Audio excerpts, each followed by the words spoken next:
Absolutely, and after search and rescue, as the chief has indicated, it will then shift into a full investigation mode, and we will be relentless in those efforts moving forward.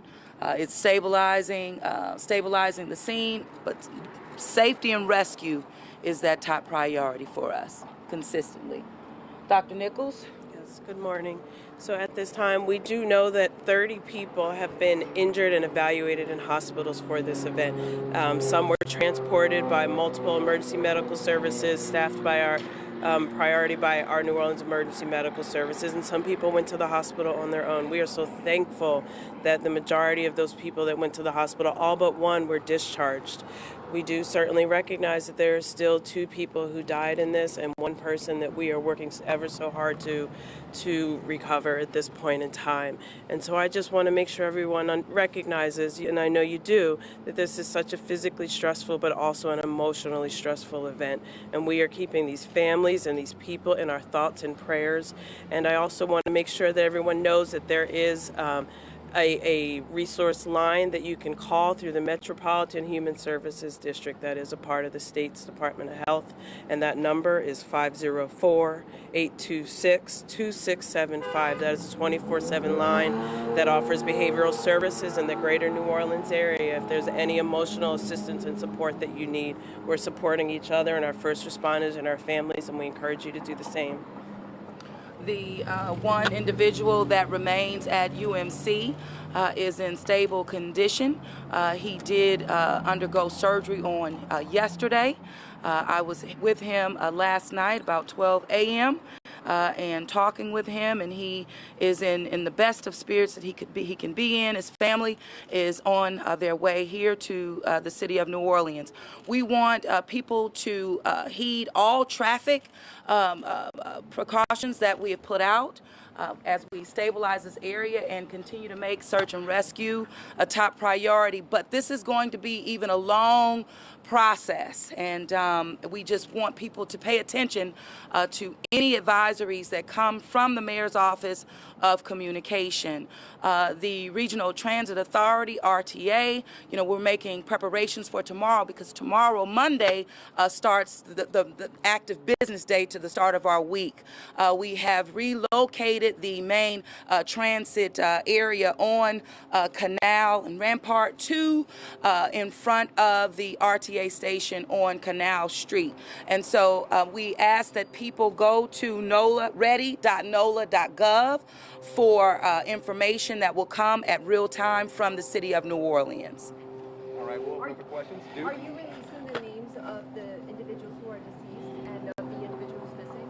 Currently, we have not been able to identify. We've confirmed the fatalities as it relates to 2. Still 1 remains confirmed, but their identities is something that we're still we're working on right now.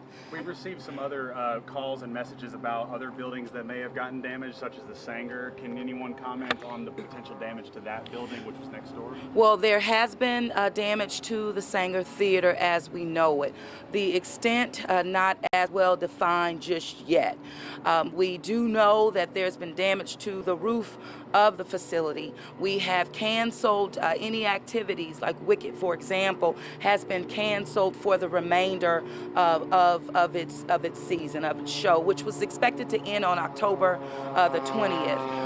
Entergy has been also a great partner in making sure that electricity has been cut off to all of buildings in the area, up to 10 of them, as we have been informed.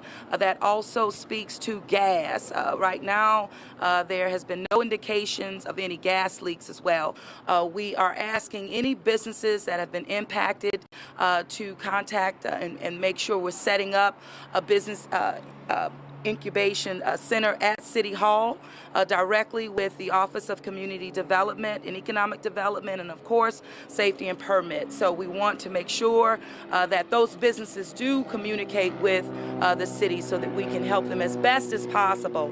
But we do know that 10 for a fact have been pretty much decommissioned, and that's what we know at this time. Chief, I spoke with some of the family members this morning. They want to know 2 things. What took so long to get the cranes here, and how quickly can they go up? I would, we'll talk to the families and address them. But for the public's information, our original estimate on getting a crane here of that size was 2 weeks. We got it here in less than 24 hours. They're setting it up as we speak. So it is a perception thing. People tend to think things are going to go much faster than they do. That crane was on a job site in North Baton Rouge, had to be unassembled and brought here. The crane is massive. It weighs 110 tons, and moving that on a highway is not something that would normally be allowed. It would have to be dismantled. We got some cooperation with the state, got escorts, got it brought here, and as I said, it is actually being mobilized and put in place as we speak. That is a tribute to the contractors, everybody who stepped up. I mean, that took a lot for them to cut loose from where they were and get it here, and so I'd like to commend them for that. Once again, when you're going from a 2-week estimate to getting people to understand that we're in a rescue and getting it here was a big accomplishment. The second question, and when are both of the cranes going to be in place, do you estimate? Right now, it'll be quite a few hours. Those things, once again, take a minute to set up. It takes a little while to set up, and that's where we are. Up to 3 hours to mobilize a crane. Per crane, and there are 2 cranes. So, and we have some more engineers that are flying in as we speak. So, and from Europe. So, we want y'all to understand that this is not something you take lightly. Once again, safety is the number one thing. The last thing you want to do is, as you're trying to rescue someone, lose someone else. So, how difficult is it to get into something like that, though? How difficult is it to get into a building like that, though? It's to do it safely. So we talk about, you're asking how safe is it difficult to get in.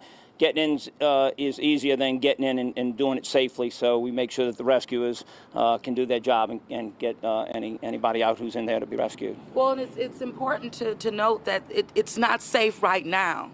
It is not stable. The area is unstable right now, and safety is top priority.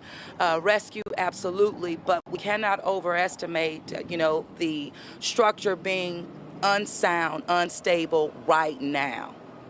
Have the bodies been recovered? No, ma'am. No, ma'am. Not at this time. What can you tell us about the contractor or anything? I know you guys have been looking into the recent inspections, things like that. Is there anything that you can tell us at this preliminary point about the contractor or the work? Well, what we can say is that absolutely permitted, up to code, that sort of thing, but the investigation will go into swift mode right after rescue, and we will be relentless in that. It will be thorough, and we will be open and transparent with the public as it relates to it. OSHA has been on the ground, and OSHA steps in right after rescue has been completed. We will be working in coordination with OSHA as necessary, but this will remain a priority for the city of New Orleans. Ma'am, what did it mean to you to finally see that survivor yesterday after midnight? What did it mean to you personally to actually look at that person, offer comfort to that person, look into the whites of the eyes of that person? Well, I told him, I said, look, man, I have to touch you. I said, look, and I even had to touch his head because he matters. People matter. And he was an employee on the job, on the 8th floor.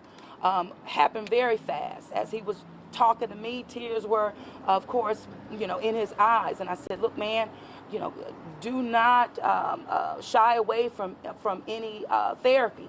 This is a very traumatic experience. Trauma affects people in different ways, and he matters, and I want him to have a full recovery. And it was just very important. I will remain in contact with him, as I told him, and with his family who was, on their way into the city, but also the families who are very much attached to our 3 individuals that remain on site. And as we told the families yesterday, although we do have confirmed that 2 have passed on, but they're still a priority. Their bodies matter. And so as we make sure that we focus on safety and rescue, that will always be at the top, of our minds. So but they're people. That person was strong enough to at least react to you, who was in the hospital? Yes, his femur. Conscious? Yes, he had an operation on his femur. Operation went well. He stabilized in the best, I would say, condition as possible. He told me, it could have been worse. And that's what he said. It just could have been worse. And he wanted to make sure that his co-workers were safe. He was envisioning the 2 that were on the floor with him, I could not give him any indication at the time, you know, that one of them that we're still looking for wasn't a part of the three. You know, they're a priority for us. They're Did he people. describe those moments when it happened? Just did he talk about that at all? He said it happened very fast. He heard noise, looked around and moved very, very quickly, and was transported to UMC. EMS was what, four minutes? Yes. Took you to We got there arrive. in 4 EMS was minutes. on the scene in 4 minutes and got him to UMC. And who Is is there the a contractor? preliminary report as to what caused the collapse? No, we've started our investigation, but we're a ways from it, as the mayor said. Right now, rescue, and we cannot emphasize that enough. Right now, it's rescue mode. Investigation, obviously, is a part of from the very moment you arrive on the scene. But right now, no. And Mayor, who is the contractor? The contractor, I believe Citadel. Citadel is the contractor. They have been on the ground as well with us. There is a chief engineer that will be here at 1 o'clock. There's one flying in from Germany that is expected to be here at 7 p.m. We wanted him to be here sooner, but the delays with the airline, I'm being told. But this is a very, very serious situation, as this structure is not stable, and we want people to stay away from the area. But how we touch it, it just matters, and that is something that is, you know, at the top of our mind. Thank you very much, Mayor. Could you Thank you. explain the delicate work of what it takes to go for your teams to go and do this work? Could you talk about it? Could you describe how delicate it is and how dangerous it is? Once again, you got a building that's very unstable. The mayor emphasized that. So it's critical. You get in there, you got to make sure as you start to move debris, you got to make sure that everything's shored up. We have quite a bit of equipment here in the city. Quite often it lies in wait. People don't realize it, but much like firefighters at a fire station, equipment's there. We have 18-wheel of use of our equipment to shore things up. I do want to emphasize, since we're in this rescue mode, that people do understand, and we're going to be in a recovery mode for quite a while. Traffic is a huge thing. Please avoid this area. Workday starts tomorrow. Please make a plan for how, if you got to get near this area, how you're going to get where you have to get in a safe manner and not impede the rescue that's going on and the work that'll be going on there. Find an alternative to how you get there. We ask employers to be understanding that if you have workers who are trying to get here, they may be delayed. They may not be able to get in. So we ask cooperation from individuals, personal responsibility, and businesses to please be responsible and keep that in mind. And we're very thankful to the hospitality community that has been, you know, providing food and drinks for all, and they will remain, I'm told, connected to us and with us as we move through rescue and recovery mode. So we want to thank them for that. For residents in the evacuation zone, are there any sort of city services being provided to them? Are they able to access their home belongings or anything like that? Absolutely. Through the New Orleans Health Department and through the contractor, we have identified persons that have had issues with, finding a place to stay. We've got them hotel rooms. We'll continue to do outreach on that. And I would say that for anybody in the city, follow us at NOLA Ready, ready.nola.gov, or text your zip code to 888-777. We'll be providing constant updates on this. Traffic, situational awareness as far as what's going on at that site. We'll be providing that to the public. As soon as we can verify information and confirm it, we'll put it out. Do you know how many people live in the area? We're looking at, there is around 100. We're targeting about 30 that needed assistance, as far as finding a place to stay while this is going on, and we've arranged that, so that's happened. Yeah, and thank you to all of just the public for being responsive, as well as the New Orleans City Council members that have stepped in and stepped up as well. Thank you.